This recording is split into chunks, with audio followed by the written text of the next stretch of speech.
वित्त मंत्री निर्मला सीतारमण ने कहा है कि देश के सामने महंगाई लंबे समय से चुनौती थी, लेकिन अब चुनौती खत्म हो रही है और नए रोजगार तैयार करना नई चुनौती है। वित्त मंत्री के इस बयान के बाद माना जा रहा है कि महंगाई दर सहनीय स्तर के नीचे आने से रिजर्व बैंक के ऊपर ब्याज दर में कटौती का दबाव बढ़ जाएगा, क्योंकि उद्योगों को सस्ता कर्ज मिलने से नए रोजगार तैयार करने में मदद मिलेगी। ये एक थ्योरी है कि जब जब कर्ज सस्ता होगा, कंपनियां नए निवेश करेंगी, कैपेक्स बढ़ाएंगी, जिससे नए नौकरियां आएंगी। हालांकि इसका कोई ठीक ठाक पैमाना नहीं है। लेकिन सर, ब्याज दरों से पहले बात महंगाई की, क्या वाकई महंगाई कम हो रही है? जिस तरीके का बयान आया, इसका ऐसे मायने निकाले जा रहे हैं, क्या वाकई महंगाई कम हो रही है? अभी शुभम कहना मुश्किल है और वित्त मंत्री के बयान पर रिजर्व बैंक की प्रतिक्रिया की हमें प्रतीक्षा रहेगी, क्योंकि वित्त मंत्री एक तरह से रिजर्व बैंक की तरफ ये इशारा करने की कोशिश कर रही थी कि अगर महंगाई कम हो तो फिर कर्ज में की दरों में बढ़ोतरी को रोका जाना चाहिए। इस तरीके का संकेत था, हालांकि उन्होंने स्पष्ट रूप से ऐसा कुछ नहीं कहा। और जिस पर हम पहले भी चर्चा करते रहे हैं कि हमेशा जब भी महंगाई आती है तो नॉर्थ ब्लॉक यानी दिल्ली और मुंबई के बीच में हमें एक डिफरेंस ऑफ ओपिनियन दिखाई देता है। हमेशा से सरकारें मानती है कि कर्ज सस्ता करना चाहिए, उद्योगों को पैसा मिले, निवेश हो, टैक्स आना शुरू बढ़े और जॉब मिले। जॉब मिलते हैं कि नहीं मिलते हैं एक अलग बहस का विषय। भारत में सस्ते कर्ज और जॉब्स का कोई रिश्ता इस पर इस्टेब्लिश नहीं है मैक्रो पिक्चर में। लेकिन जो केंद्रीय बैंक हैं वो चाहते हैं कि सबसे पहले महंगाई कम की जाए। अब अगर वित्त मंत्री स्पष्ट रूप से उन्होंने ऐसा नहीं कहा कि महंगाई कम हो रही है, लेकिन उनका संकेत था कि महंगाई की चिंता कम होनी चाहिए। अब हम कुछ आंकड़े देखें जिससे हमें समझ में आता है कि क्या महंगाई की चिंता वास्तव में कम हो रही है।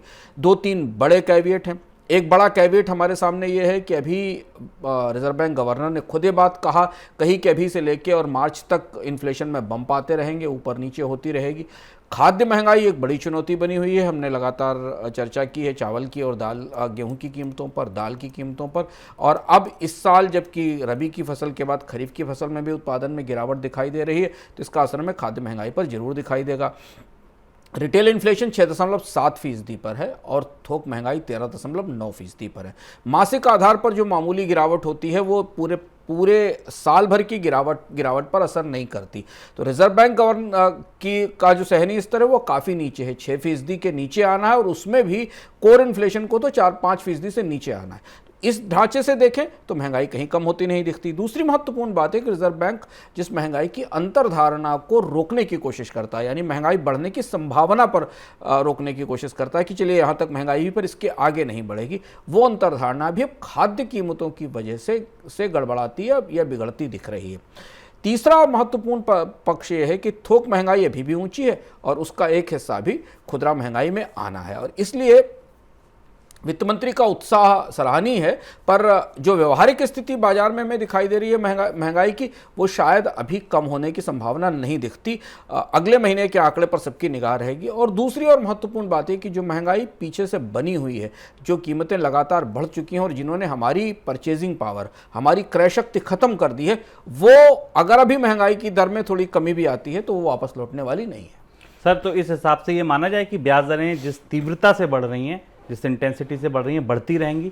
मुझे संभावना भी लगती है, क्योंकि दुनिया के केंद्रीय बैंक हमेशा महंगाई के उतार चढ़ाव में इसमें तात्कालिक तौर पर अपनी ब्याज दरों में बढ़ोतरी नहीं रोकते। हमने जेरोम पावेल को भी बात कहते सुना है। भारत में शक्तिकांत दास ने भी स्पष्ट रूप से कहा है कि वो ग्रोथ की चिंताओं को एडजस्ट करने की कोशिश करेंगे, पर उनका कहना है कि महंगाई बड़ा दबाव है और इस पर नियंत्रण करना उनकी पहली ज़रूरत है। तो चाहे आप रिजर्व बैंक गवर्नर के बयान देख लें, चाहे पॉलिसी डिस्कशंस में बाकी मॉनेटरी पॉलिसी कमेटी के मेंबर्स के बयान देख लें, या रिजर्व बैंक के बाकी जो महत्वपूर्ण लोग हैं उनके बयान देखें, इस हिसाब से लगता है कि करीब 25 से 50 बेसिस पॉइंट की बढ़ोतरी सेंट्रल बैंक करता रहेगा, भारत का केंद्रीय बैंक करेगा अभी से लेकर और इस साल के वित्त वर्ष की समाप्ति तक, मतलब FY23 की समाप्ति तक। लेकिन हो सकता है उसकी तीव्रता में थोड़ी कमी आए, वो टुकड़ों में फेज वाइज की जाए, ऐसा हो। लेकिन रिजर्व बैंक और कोई भी दुनिया का केंद्रीय बैंक केवल 1 महीने की महंगाई दर में मामूली गिरावट के बाद ब्याज दरें बढ़ाने की प्रक्रिया छोड़ नहीं देते हैं, क्योंकि इसका एक पूरा